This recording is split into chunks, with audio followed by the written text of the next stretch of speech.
Hey guys, this is Kevin over here, and I'm trying to raise company capital selling sales profit sharing for my new innovative drag and drop shopping cart tool called EasyCart.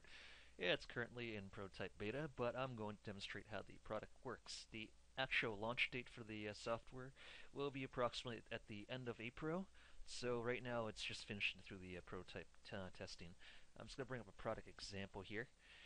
This is an example e-commerce website that a user who's using EasyCart can set up by creating all the graphics themselves in Photoshop, and even though they have no programming experience, the end goal of the software is that they can just drag and drop all their graphics around, and it'll be really easy to set up. No XML, no action script whatsoever, and I'm just going to demonstrate here. These are all the product steps in the gallery, and when I hover my mouse over it, I can click on it and read more information about the product, or I can drag it right into the shopping bag and it'll just add the product right to it. I can continually add products to the shopping bag here, and it'll just continually add more. When I put a duplicate item that's already been in the shopping bag, it will detect the quantity override and basically increase the quantity like that automatically. I have features like sort by price, sort by quantity, save, and we can remove all the cart items as we like. So I'm just going to remove them all here. So now that you've seen the product demonstration, I'm going to show off how it's actually created. So here's my Flash interface, and I'm going to show off the prototype beta program right now. Just go open up my library over here. And the first thing I need is I need a checkout module. So I'm just going to drag a checkout module onto the screen. I also need a view cart module, so I'm just going to drag an instance of the view cart module onto the screen. As you can see here, the graphics are very simple. There's no graphical representation at the moment. They're just very simple representations of square rectangles, and with the words checkout and view shopping cart, with the idea that the user will be able to present their own graphics and replace the default rectangle icon with their own graphics that they create in Photoshop. So all the program features here I'm going to show off. For the first one will be the checkout. So if you look over here in the component parameters, we have 4 parameters here called currency, merchant ID, merchant service, and tax. So you just have to set the checkout parameters by clicking on this, and it will bring up the parameters for the checkout. So I want to leave this at US dollars for the time being. Merchant ID for PayPal generally is your email address of your business. So Kevin at cineblueone.com is the registered email that I have with PayPal. For the merchant service, I have by default it selects PayPal, although we are preparing to support other services including 2Checkout, Google Checkout, and a few others that we're going to add to the list after review. For the tax rate over here, so in my case the tax is for 13%. So I'm just going to type in 13%, and that will calculate the tax for you in PayPal as soon as we send the parameters over. And that's all I need for the checkout.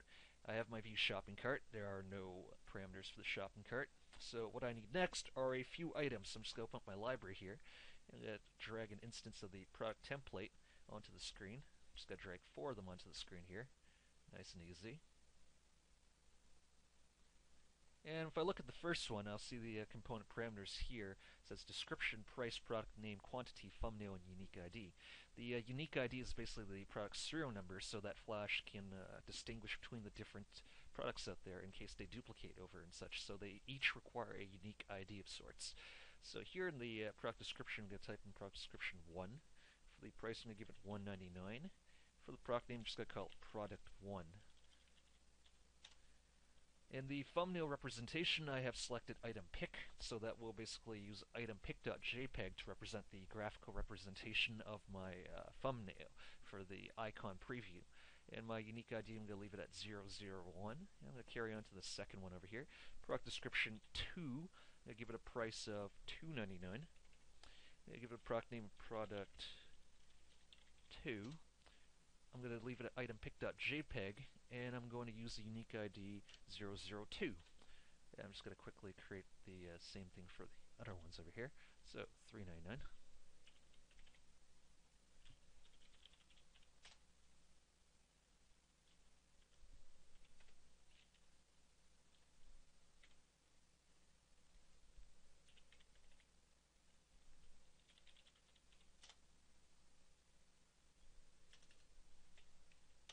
Okay, so I'm just going to do a double check to make sure I got the prices correct and descriptions are okay.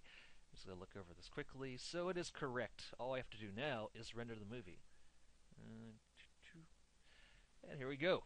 It has used the item pic.jpg, which is a really simple graphic here called item that I created that you can do in Photoshop.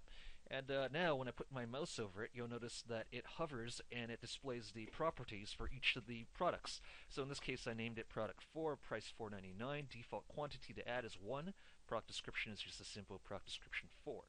Now if I wanted to add the product to the shopping cart, I simply either click on the add item like this, which in the output here gives me information that says EasyCart new item added, or I can also drag an instance to the view shopping cart, and it has already detected that there's an existing item duplicate found in the cart, so just simply increase the quantity by 1.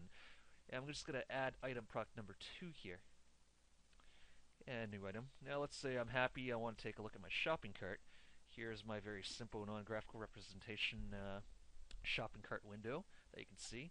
So I have my product 1 and my product 2 with their product descriptions, unique IDs, and I can also change the quantity if I want to, for example, 6. And let's say I have a really long list and I want to sort the list. So I want to sort by quantity, so I just sort by quantity and it'll resort the entire list for me. Or if I want to sort the order in which they were added in, so I just sort the order. Or if I sort by price, basically the cheapest at the top or the most expensive at the bottom. And let's say I close window and I want to add more products to it. So here I'm just adding more products to it. So I'm adding the full 4 products in my shopping cart gallery, and I click on it, and here are my 4 items that I have. And let's say I want to increase the quantity of product 4 to I want to buy 3 copies of this.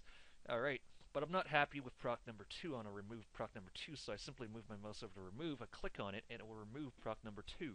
And let's say I want to resort the entire cart by quantity. So here we go. And let's say I'm ready to check out.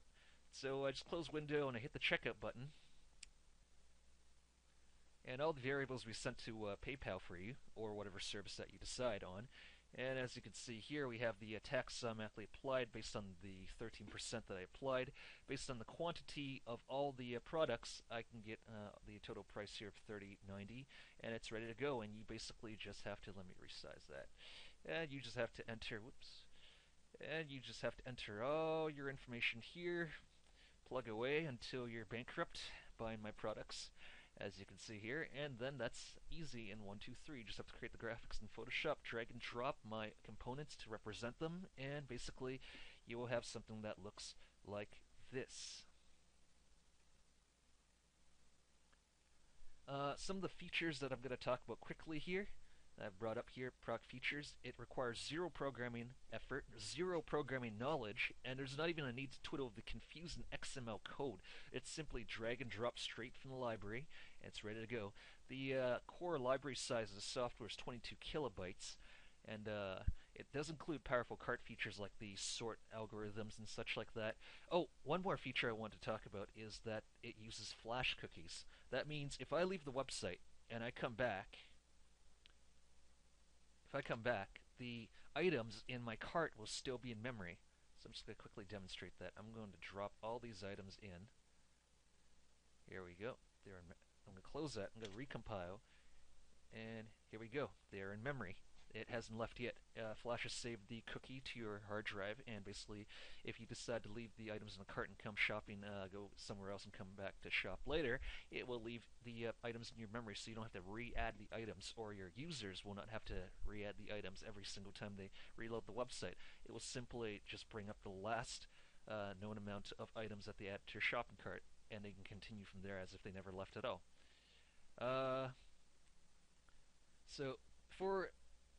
Even though there is no programming requirements, there is a powerful API available for advanced users who want to customize and really control the sophisticated features of EasyCart here, so they can really control and create really complex shopping carts without doing the actual shopping cart software themselves. It includes excellent documentation. I am planning to create video tutorials and high quality examples like the one you saw for this example over here. And of course, we're going to continually give free product support and updates for purchased users so that as we add more merchant vendors such as PayPal to checkout, Google Checkout, Yahoo Checkout, they will be able to upgrade their software to continue to support these. And of course, the most important feature of all is that this is available in two different programming languages, ActionScript 2 and ActionScript 3, depending on what the